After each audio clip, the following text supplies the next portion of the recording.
30-second stay-at-home B-roll challenge. Don't need any fancy equipment. Let's get B-roll.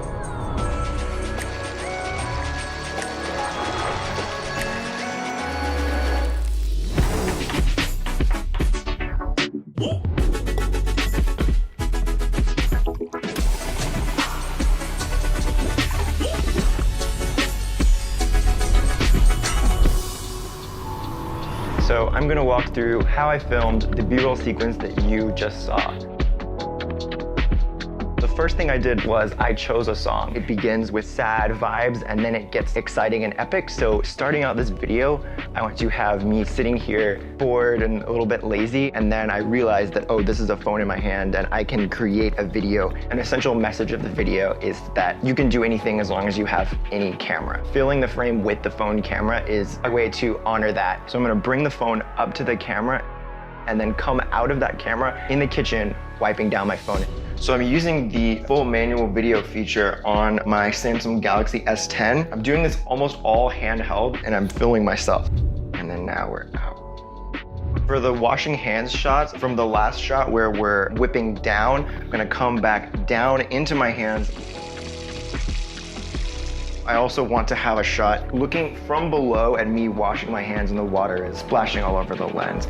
I'm just gonna put my phone face up in the sink, and I'm also gonna be using manual focus. So I'm gonna put my phone where I want my hands to be, and so I need to remember that height about right here. And then I'm going to set manual focus onto the plate where I'm gonna put the phone. So then if I have my hand here, it's the same distance away from the phone, and so then as I'm washing my hands, they will be in focus.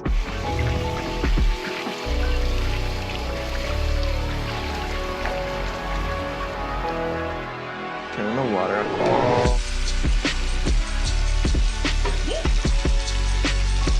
For this next shot, I'm gonna have the fruit in the background because at this point, it's still not clear where the video is gonna go. So having the fruit there as an element in the background will kind of hint at that. Also, I'm going to have a timer on for 20 seconds. Figured I would have some fun with that. Peeling the banana and then moving the phone down as I'm doing that. And then that's going to transition into the beat drop, which is going to be chopping the banana.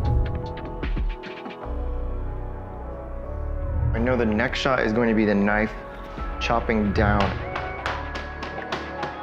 I want the chops to be on the beat because after the beat drop, there's like a dun, dun, dun, dun.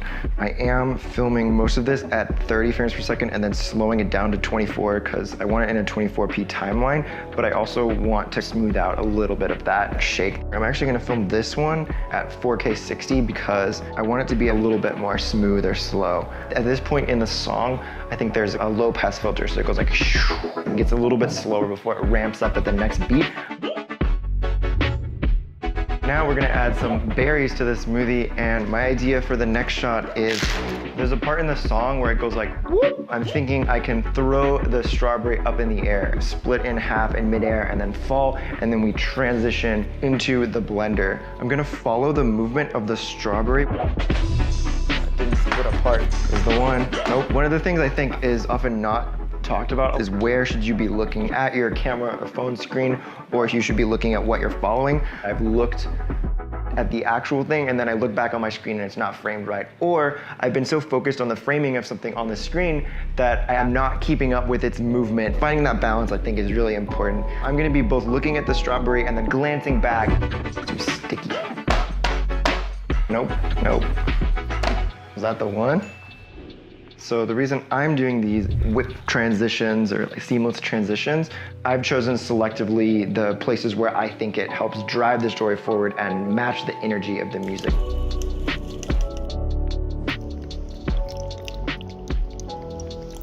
I'm gonna cut to the same motion but with the blender on. We're gonna find out now if it splatters everywhere. We're gonna transition into being poured into the cup. I'm gonna do another whip pan transition down. The phone camera doesn't have as shallow depth of field as a typical camera, but what it does do is you can get really up close to things. Being way back at this distance where everything's in focus doesn't quite look as good. There's no separation between the background and the foreground. So getting up close creates more shallow depth of field. For the next shot, I actually want to pour the smoothie and have the phone looking from below, but then I want to make it look like we're coming through the cup. So I'm going to do a composite of 2 different shots. One is going to be the phone like this, and then mask the glass in over that. I'm going to take a photo and then probably play with the perspective a bit so that it looks like we're coming through the glass. Now we're gonna come out of the smoothie using a fill to frame transition. I wanna do a stop motion of rotating around it. So I'm gonna take about 6 or 7 shots. I want to transition into the end of the video by me picking up the glass and then going back to sit down in the same place where I was originally, except a lot happier because I have a smoothie and I've made a cool B-roll montage. I'm thinking my hand comes in and then I do the same motion. The smoothie's gonna be in the same place when the cut happens so that it looks almost like there's no cut. All right, now we're on to the last shot of the sequence. I was picking up the smoothie and then moving my hand to the left. So I'm gonna be moving like this and then sitting back down on the beat and then sipping the smoothie. End sequence. Let's do this. Once again, here's the final video. Second stay at home B-roll challenge. Don't need any fancy equipment. Let's get B-roll.